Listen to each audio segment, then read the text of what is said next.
Welcome to all of you. मैं अजय कुमार रावल आज आपके लिए लेकर आया हूँ क्लास 12 NCERT से संबद्ध इतिहास विषय से अनुभाग 3 चैप्टर 15 जो आपके कोर्स का अंतिम चैप्टर है, भारत के संविधान का निर्माण, एक नए युग की शुरुआत। टेस्ट एवं अभ्यास कार्य। टेस्ट एवं अभ्यास कार्य प्रारंभ करने के पहले आप मेरे YouTube चैनल योर डेस्टिनेशन को जरूर सब्सक्राइब करें, जहां आप पाएंगे वस्तुनिष्ठ प्रश्नों के साथ निबंधात्मक प्रश्न भी, सीखने का एक नया तरीका एक नए अनुभव के साथ। साथ ही डिस्क्रिप्शन बॉक्स में उपलब्ध लिंक पर जाकर आप स्वयं पार्टिसिपेट करें एवं अपना स्वमूल्यांकन भी जरूर करें।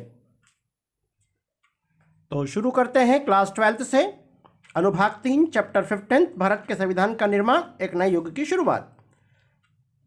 सबसे पहले आपको अपना नाम ऐड करना है, पिता का नाम, मोबाइल नंबर, तत्पश्चात संस्था का नाम। पहला क्वेश्चन है आपका, संविधान सभा द्वारा भारत के संविधान को किस तिथि को पारित किया गया था या किस दिन, है ना, पारित किया गया था?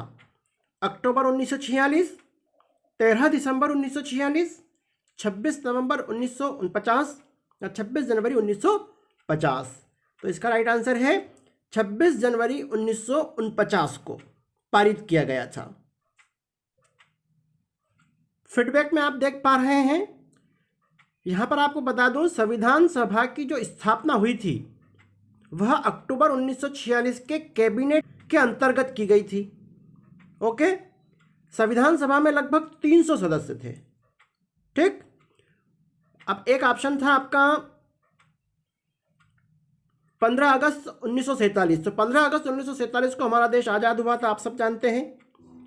एक और ऑप्शन था आपका 13 दिसंबर 1947। तो 13 दिसंबर 1947 को पंडित जवाहरलाल नेहरू ने संविधान सभा के समक्ष उद्देश्य प्रस्ताव प्रस्तुत किया था। ओके, इस प्रस्ताव को इतिहास में उद्देश्य प्रस्ताव के नाम से जाना गया है।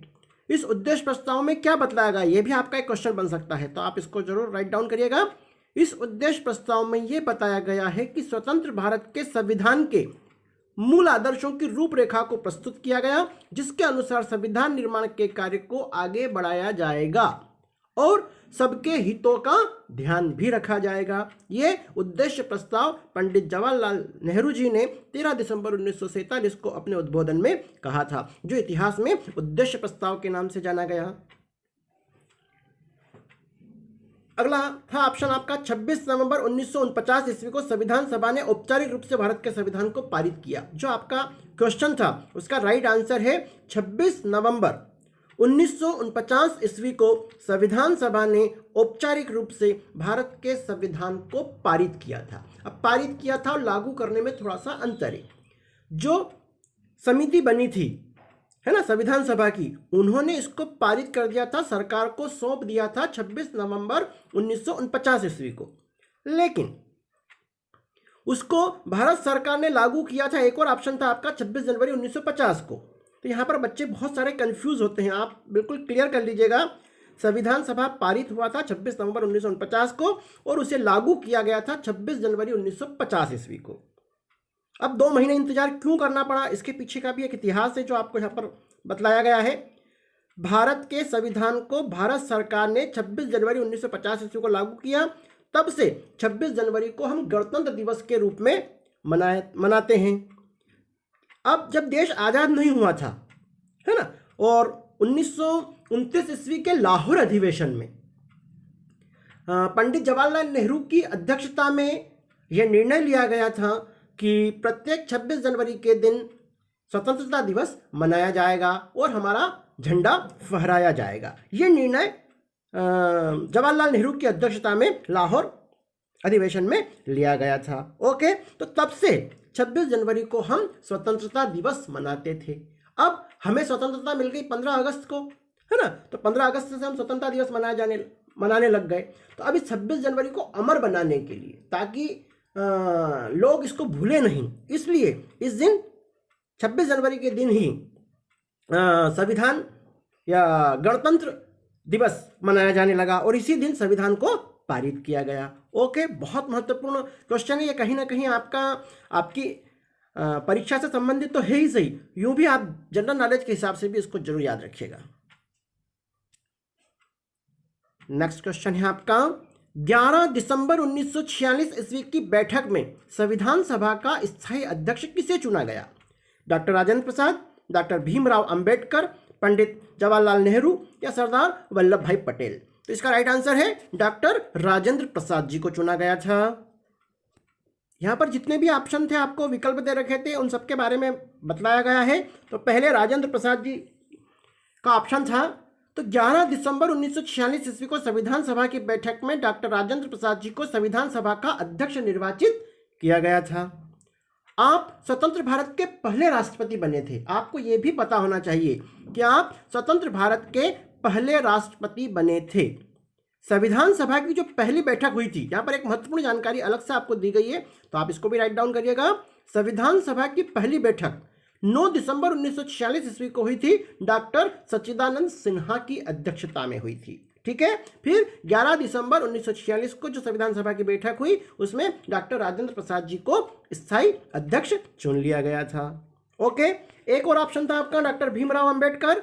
तो ये संविधान सभा की प्रारूप समिति का गठन किया गया था 29 अगस्त 1947 ईस्वी को, जिसमें भीमराव अंबेडकर को इस समिति का अध्यक्ष चुना गया था, है ना। तो यह प्रारूप समिति के अध्यक्ष थे और संविधान सभा के स्थायी अध्यक्ष डॉक्टर राजेंद्र प्रसाद, और इसके अंतर्गत संविधान सभा के अंतर्गत एक प्रारूप समिति का गठन किया था, उसके अध्यक्ष थे डॉक्टर भीमराव अंबेडकर जी।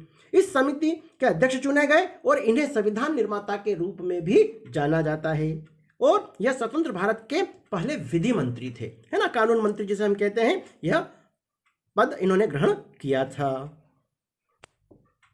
इसी प्रश्न में आपको दो विकल्प और दे रखे थे। पंडित जवाहरलाल नेहरू, तो पंडित जवाहरलाल नेहरू भारत के पहले प्रधानमंत्री थे, यह आपको पता होना चाहिए। कहीं ना कहीं आप जीके के आधार पर भी इसको जरूर याद कर लीजिएगा या आपके एग्जाम के से भी आ सकता है, तो आप इसको जरूर राइट डाउन करें। यह स्वतंत्र भारत के पहले प्रधानमंत्री थे और आपके जो जन्म दिवस है 14 नवंबर को बाल दिवस के रूप में मनाया जाता था और इनको चाचा नेहरू के नाम से जाना जाता है। ओके, एक और ऑप्शन था आपका सरदार वल्लभ भाई पटेल। यह स्वतंत्र भारत के पहले गृह मंत्री थे। ओके, स्वतंत्र भारत के पहले गृह मंत्री थे। जब देश आजाद हुआ तब भारत 562 रियासतों में बटा हुआ था और इन रियासतों का एकीकरण करने में सरदार वल्लभ भाई पटेल का विशेष योगदान रहा है। इतिहास में इन्हें लौह पुरुष के नाम से जाना जाता है। तो यहाँ पर जो चारों विकल्प थे, उन चारों विकल्प के जो महान पुरुष थे उनके बारे में वर्णन बताया गया है, तो आप इसको जरूर लिखिएगा। नेक्स्ट क्वेश्चन है आपका, ऐसा राज्य या देश जो किसी धर्म विशेष के प्रति कोई लगाव नहीं रखता, उसकी दृष्टि में सभी धर्म समान होते हैं, उस राज्य या देश को क्या कहा जाता है ना। ऐसे राज्य या ऐसे देश को क्या कहा जाता है? धर्मपंथ देश, धार्मिक देश, धर्मनिरपेक्ष देश या धर्म सहिष्णु देश? तो राइट आंसर है धर्मनिरपेक्ष देश। हमारा भारत जो देश है यह एक धर्मनिरपेक्ष देश है। ओके, और यह जो परिभाषा इस पर बिल्कुल फिट बैठती है ना। भारतीय संविधान की सबसे महत्वपूर्ण विशेषता थी इसका धर्मनिरपेक्ष स्वरूप। आगे आएगा भारतीय संविधान की मुख्य विशेषताएं लिखिए, तो उसमें आप ये बिंदु लिख सकते हैं। धर्मनिरपेक्ष स्वरूप, भारतीय संविधान द्वारा भारत को एक धर्मनिरपेक्ष राज्य घोषित कर दिया था। इसका अर्थ यही है कि राज्य किसी धर्म विशेष के प्रति कोई लगाव नहीं रखेगा और उसकी दृष्टि में सभी धर्म समान होंगे। प्रत्येक नागरिक को धर्म के मामले में पूर्ण स्वतंत्रता होगी। सब अपने आधार पर जो जिस किसी धर्म का है वह अपने धर्म का पालन कर सकता है। धर्म के नाम पर किसी के साथ कोई भेदभाव नहीं किया जाएगा। और यह आपको जानकर आश्चर्य होगा कि दुनिया में भारत एक अनूठा देश है जो धर्मनिरपेक्ष देशों की श्रेणी में गिना जाता है। यहाँ पर कई प्रकार की जाति के, धर्म के लोग एक साथ रहते हैं। जैसे आपने बगीचा देखा होगा, फूलों के बगीचे यदि आपने देखे होंगे तो एक ही प्रजाति के यदि होंगे तो वो इतने अच्छे नहीं लगते हैं, लेकिन अलग अलग प्रजाति के फूलों का अगर आप बगीचा देखेंगे तो वो एक अनूठा, एक अच्छा, सुंदर लगता है। वैसे ही भारत में ऐसे कई प्रकार के फूल, अलग अलग जातियां, अलग अलग धर्म के लोग साथ में रहते हैं। ठीक है, नेक्स्ट क्वेश्चन है आपका, स्वतंत्रता प्राप्ति के समय भारत में कितनी रियासतें थी? 262, 362, 462 या 562? तो 562 राइट आंसर है आपका। स्वतंत्रता प्राप्ति के समय भारत में 562 देशी रियासतें थी, जिन्हें भारतीय स्वतंत्रता अधिनियम 1947 द्वारा भारत तथा पाकिस्तान में सम्मिलित होने तथा दोनों से अलग रहने की पूर्ण स्वतंत्रता प्रदान कर दी गई थी। अंग्रेज जाते जाते भी महत्वपूर्ण चाल चल गए थे। उन्होंने जो देशी रियासतें थी उनको या तो पाकिस्तान में सम्मिलित होने के लिए या भारत में सम्मिलित होने के लिए या उनको स्वतंत्र रूप से रहने के लिए स्वतंत्रता प्रदान कर दी गई थी। स्वतंत्र भारत के जो पहले गृह मंत्री, जो अभी हमने बात की, सरदार वल्लभ भाई पटेल के प्रयत्नों के परिणाम स्वरूप अधिकांश देशी रियासतें जो थी उनको भारतीय संघ में सम्मिलित कर लिया गया और कुछ बड़ी रियासतों को मिलाकर उनके पृथक प्रांत भी बना दिए। जो रियासतें बड़ी थी उनके अलग प्रांत बना दिए गए और कुछ रियासत को केंद्र शासित राज्यों का दर्जा दे दिया गया। और इस प्रकार 15 अगस्त 1947 ईस्वी तक जूनागढ़, हैदराबाद और कश्मीर को छोड़कर शेष सभी रियासतें भारतीय संघ में शामिल हो गई थी। ये 3 रियासतें भारत में सम्मिलित नहीं हो पाई थी, किंतु सरदार वल्लभ भाई पटेल और भारत सरकार के सेना के माध्यम से इन तीनों राज्यों को भी वापस शामिल कर लिया गया था। फरवरी 1948 ईस्वी में जूनागढ़ रियासत एवं सितंबर 1948 तक हैदराबाद रियासत को स्वतंत्र भारत में विलय कर दिया गया था। अब एकमात्र रियासत बची थी कश्मीर, जिसके तत्कालीन शासक उस समय हरि सिंह थे। वह स्वतंत्र रहना चाहते थे। अक्टूबर 1947 ईस्वी में पाकिस्तान की सेना ने कश्मीर पर हमला बोल दिया और वहां के स्थानीय राजा हरि सिंह ने भारत सरकार से मदद मांगी और अंततः कुछ विशेष नियमों के तहत कश्मीर भी भारत का अंग बन गया। किंतु कश्मीर के कुछ क्षेत्र पर पाकिस्तान ने कब्जा कर लिया था, ठीक है, जिसे पाक अधिकृत कश्मीर के नाम से जाना जाता है, जो आज भी विवाद का कारण बना हुआ है। यदि आप कश्मीर के बारे में चर्चा करेंगे तो पाक अधिकृत कश्मीर जो है यह उसी समय 1947 ईस्वी में जब पाकिस्तान ने कश्मीर पर हमला कर दिया था और कुछ क्षेत्र पर अपना कब्जा कर लिया था, यह वही पाक अधिकृत कश्मीर के रूप से जाना जाता है, जो आज भी विवाद का कारण है। अब पाकिस्तान चाहता है कि जो बाकी बचा हुआ क्षेत्र है कश्मीर का, उस पर कब्जा चाहता है और भारत ये चाहता है कि जो पाक ने कब्जा कर रखा है उसको हटाकर वापस भारत में विलय करना। ठीक है, तो इस प्रकार जो बाकी की 3 रियासतें थी इनको भी भारत में सम्मिलित कर लिया गया। नेक्स्ट है आपका अल्पसंख्यक शब्द की व्याख्या। समुदाय विशेष के लोगों की संख्या के आधार पर नहीं अपितु आर्थिक स्तर के आधार पर की जाना चाहिए। उक्त कथन किस समाजवादी विचारधारा के समर्थक नेता का है? तो यह किसका कथन है?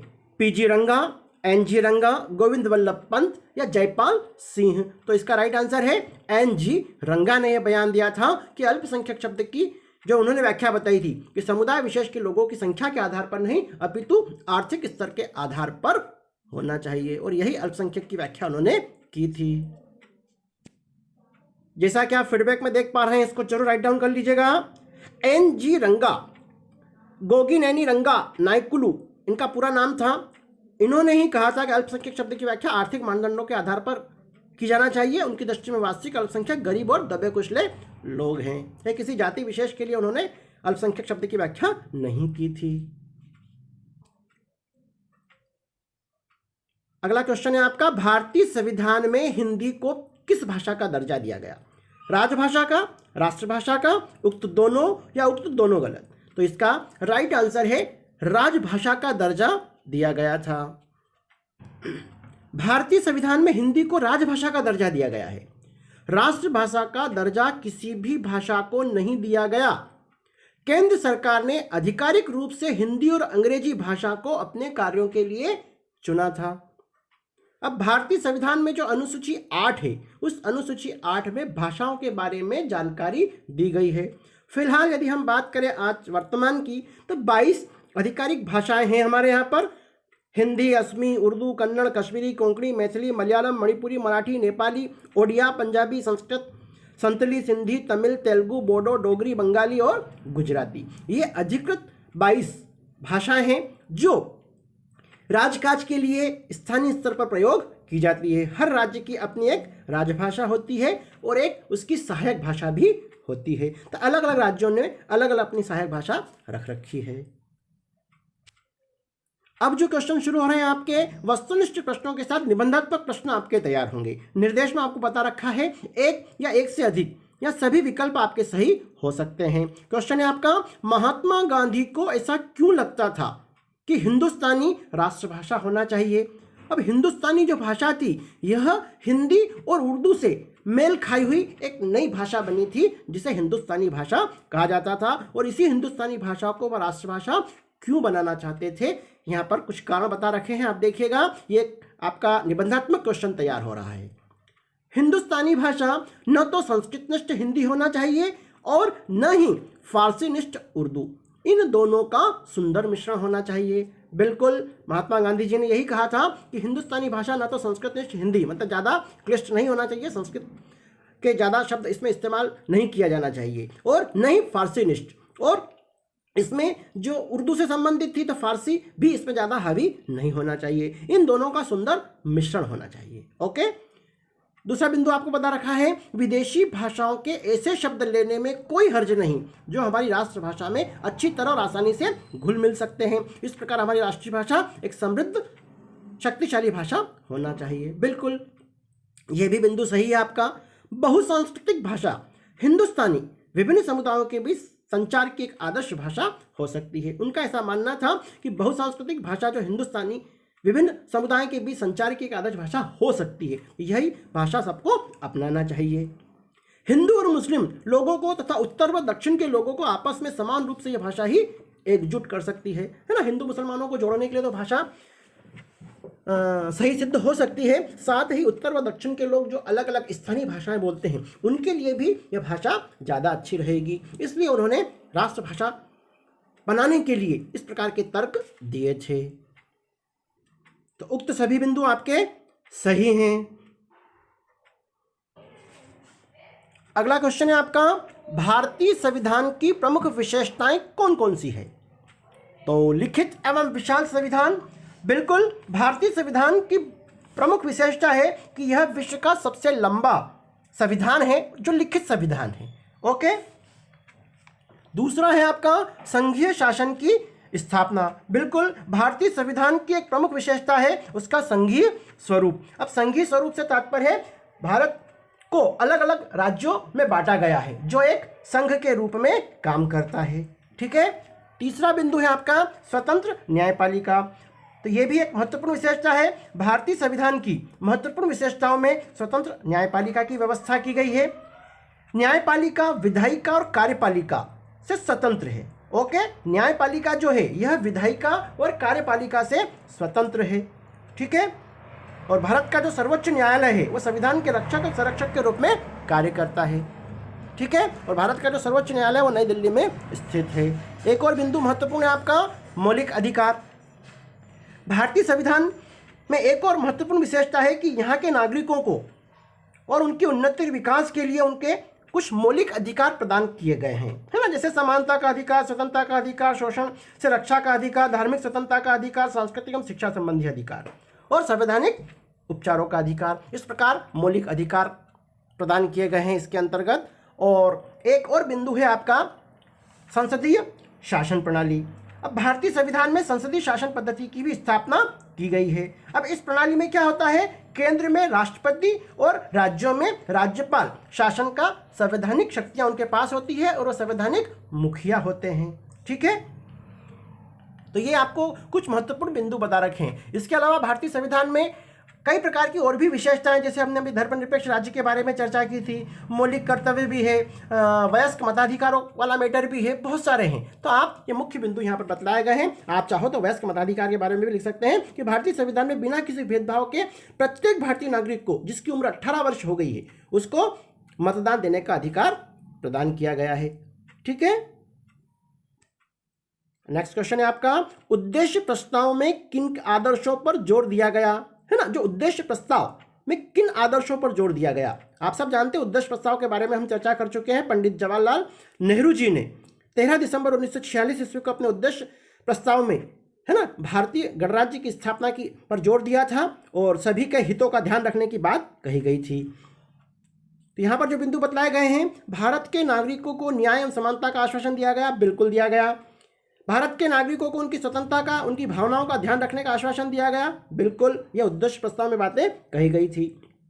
अल्पसंख्यकों, पिछड़े व जनजाति क्षेत्रों एवं दलित व अन्य पिछड़े वर्गों के लिए पर्याप्त रक्षात्मक प्रावधान किए गए, बिल्कुल। उद्देश्य प्रस्ताव में इन सभी बातों का समावेश किया गया था। भारत को स्वतंत्र संप्रभु गणराज्य की स्थापना का दृढ़ संकल्प भी लिया गया था। ये उद्देश्य प्रस्ताव को किन आदर्शों पर जोर दिया गया, ये 4 बिंदु आपको बतलाए गए हैं, यहाँ पे इसको जरूर राइट डाउन करिएगा। एक और महत्वपूर्ण क्वेश्चन आपका तैयार हुआ है। नेक्स्ट है आपका, वह कौन सी ऐतिहासिक ताकतें थी जिन्होंने संविधान का स्वरूप तय किया, है ना। वह कौन सी ऐतिहासिक ताकतें, ऐसी कौन कौन सी घटनाएं घटी जिन्होंने संविधान का स्वरूप तय किया। तो पहला है, भारत के संविधान पर अपने औपनिवेशिक शासन के समय अंग्रेजों द्वारा किए गए सुधार अधिनियम का प्रभाव था, बिल्कुल। समय समय पर जो अंग्रेजी शासनकाल में कई प्रकार के सुधार अधिनियम लागू किए गए, उनका प्रभाव भी संविधान के स्वरूप पर दिखा। नेक्स्ट है आपका, भारतीय राष्ट्रीय आंदोलन एवं भारतीय राष्ट्रीय कांग्रेस के सदस्यों का प्रभाव भी संविधान के स्वरूप पर देखा गया, बिल्कुल। भारतीय राष्ट्रीय आंदोलन के जो नेता थे और भारतीय राष्ट्रीय कांग्रेस के जो सदस्य थे, इनका प्रभाव संविधान के स्वरूप पर बिल्कुल दिखा।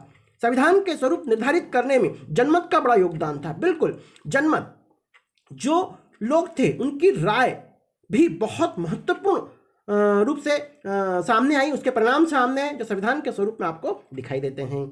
और संविधान सभा के मुख्य 6 सदस्य, ये आपका अलग से जो बिंदु बता रखा है, ये आपका अलग से प्रश्न बन सकता है, आप इसको जरूर याद रखिएगा। आप सब जानते हैं संविधान सभा में लगभग 300 सदस्य थे। उनमें जो मुख्य 6 थे, उनके नाम है पंडित जवाहरलाल नेहरू, सरदार वल्लभ भाई Patel, doctor Rajendra Prasad, doctor Bhimrao Ambedkar, KM. Munshi और अल्लादी कृष्ण स्वामी अय्यर का भी प्रभाव संविधान के स्वरूप पर देखा गया। निश्चित ही जो मुखिया होते हैं तो उनका प्रभाव भी संविधान पर बिल्कुल दिखाई देता है ना। तो ये महत्वपूर्ण बिंदु है, आप इसको जरूर राइट डाउन करिएगा। अब हम आ गए हैं नेक्स्ट क्वेश्चन पर। स्वतंत्रता प्राप्ति के तत्काल बाद देश के समक्ष कौन कौन सी समस्याएं, बहुत वेरी आईएमपी क्वेश्चन है, किस प्रकार की समस्याएं सामने आई। यहां विकल्प के तौर पर आपको कुछ समस्याएं बतलाई गई है। पहली समस्या बतलाई गई है सांप्रदायिक दंगों की समस्या, बिल्कुल। जैसे ही स्वतंत्रता प्राप्ति भारत को मिली, भारत के समक्ष सांप्रदायिक दंगों की समस्या खड़ी हो गई थी। यहां पर सांप्रदायिक दंगों में हिंदू और मुसलमान आपस में लड़ने लग गए थे, दंगों की स्थिति पैदा हो गई थी। तो इसको संभालना भारत के लिए बहुत ही मुश्किल हो रहा था, लेकिन धीरे धीरे इन दंगों को भी सुलझाने का काम भारत सरकार ने किया। दूसरी बड़ी समस्या थी शरणार्थियों की समस्या, है ना। तो अब विभाजन के कारण लाखों हिंदू जो थे वो पाकिस्तान में चले गए थे, लेकिन वहाँ पर पाकिस्तान की सरकार ने उन अल्पसंख्यकों का साथ नहीं दिया, तो कई सारे लोग पाकिस्तान छोड़कर वापस भारत की ओर आ गए। तो उन शरणार्थियों की समस्या भी भारत के सामने बहुत बड़ी विकट समस्या थी। तीसरी समस्या थी देशी रियासतों के एकीकरण की समस्या, बिल्कुल। आप सब जानते हैं, अभी हम चर्चा कर चुके हैं, स्वतंत्रता प्राप्ति के समय भारत लगभग 562 देशी रियासतों में विभक्त था। अब उनको एक करना, ये सबसे बड़ी चुनौती भारत सरकार के सामने थी। लेकिन इस समस्या का समाधान आप सब जानते हैं, सरदार वल्लभ भाई पटेल के नेतृत्व में बहुत शानदार तरीके से किया गया। नेक्स्ट है आपका आर्थिक संसाधनों की समस्या, बिल्कुल।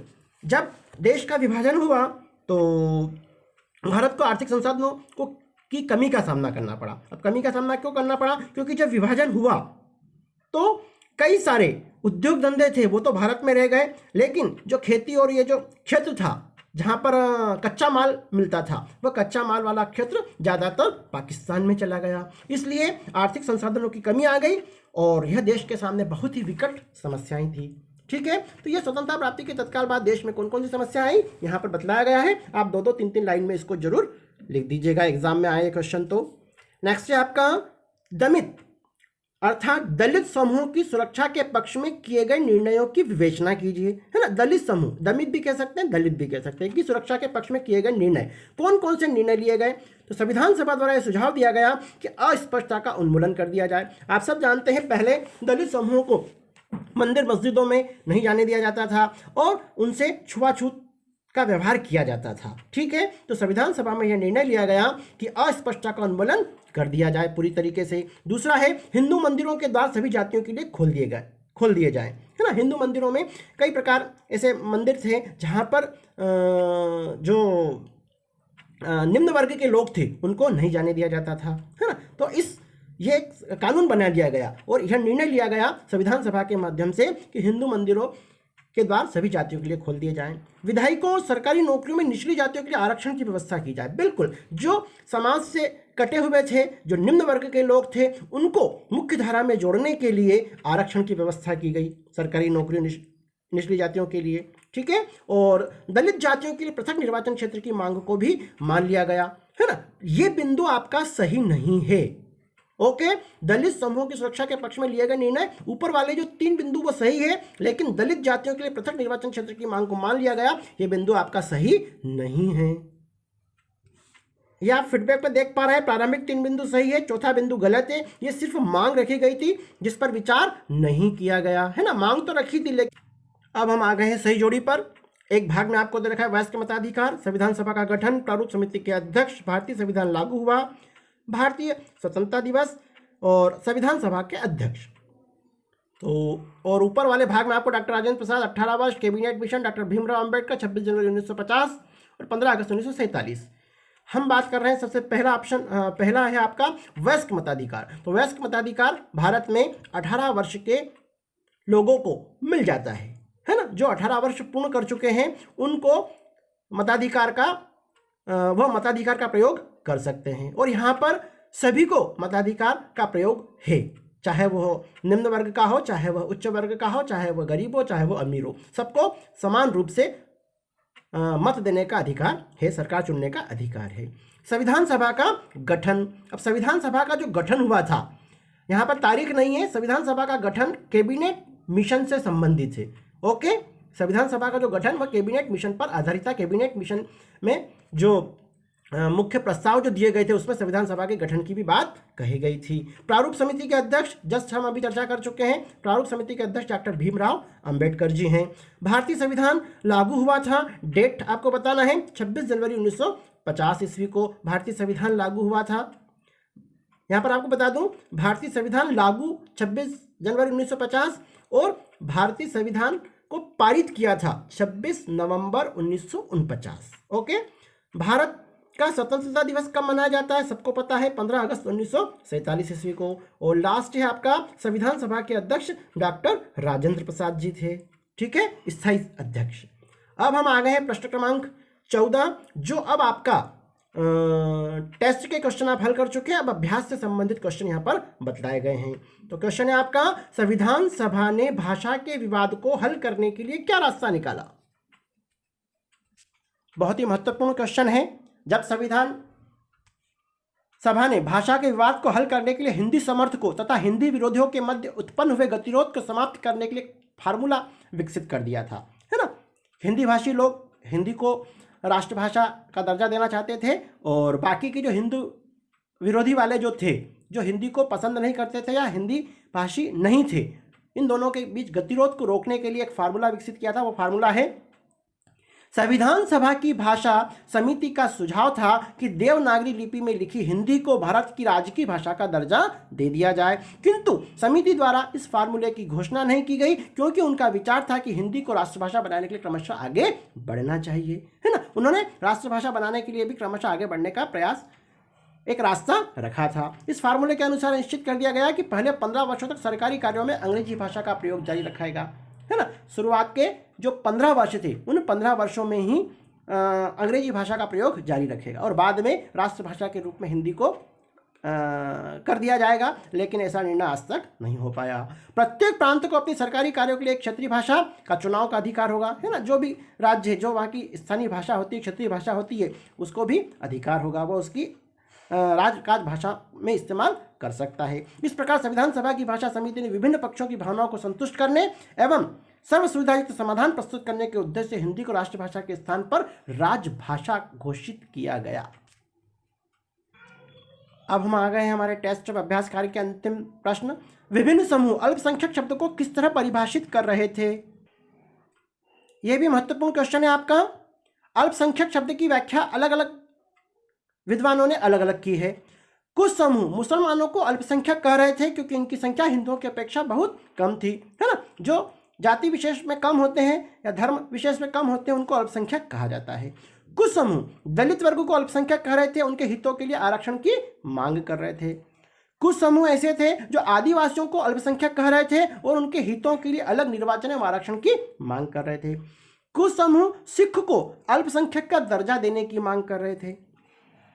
और एन रंगा के बारे में हम पहले चर्चा कर ही चुके हैं। एन रंगा और उनके साथी अल्पसंख्यक शब्द की व्याख्या समुदाय विशेष के लोगों की संख्या के आधार पर नहीं अपितु आर्थिक स्तर के आधार पर की जाना चाहिए। इस प्रकार विभिन्न समूह के लोग अल्पसंख्यक शब्द को अपने अपने हिसाब से परिभाषित कर रहे थे। ये टेस्ट और अभ्यास कार्य हमारा पूर्ण हुआ। अब हम टेस्ट और अभ्यास कार्य को सबमिट करेंगे। आप देख पा रहे हैं व्यू स्कोर सामने आ चुका है। अब हम व्यू स्कोर देख लेते हैं कि हमने कितने अंक प्राप्त करें। 30 आउट ऑफ 30 अंक अर्जित कर चुके हैं। तो निश्चित ही जो टेस्ट और अभ्यास कार्य अभी हमने हल किया है वो पूरी तरीके से सही है और उसके आंसर सही हैं। आप विशेष रूप से ध्यान रखिएगा, जो फीडबैक में आपको आंसर दे रखे हैं इनको आप जरूर राइट डाउन करिएगा। इसका स्क्रीनशॉट ले लीजिएगा और स्क्रीनशॉट के बाद में इनको अपनी कॉपी में राइट डाउन करिएगा। ओके, बहुत महत्वपूर्ण टेस्ट और अभ्यास कार्य है और यह आपका जनरल नॉलेज के हिसाब से भी बहुत महत्वपूर्ण लेसन है। आप भी इस टेस्ट में पार्टिसिपेट कर सकते हैं। डिस्क्रिप्शन बॉक्स में उपलब्ध लिंक पर जाकर पार्टिसिपेट करें और अपना स्वमूल्यांकन करें। और वीडियो पसंद आया तो आप लाइक और शेयर जरूर करें और मेरे यूट्यूब चैनल योर डेस्टिनेशन को जरूर सब्सक्राइब करें।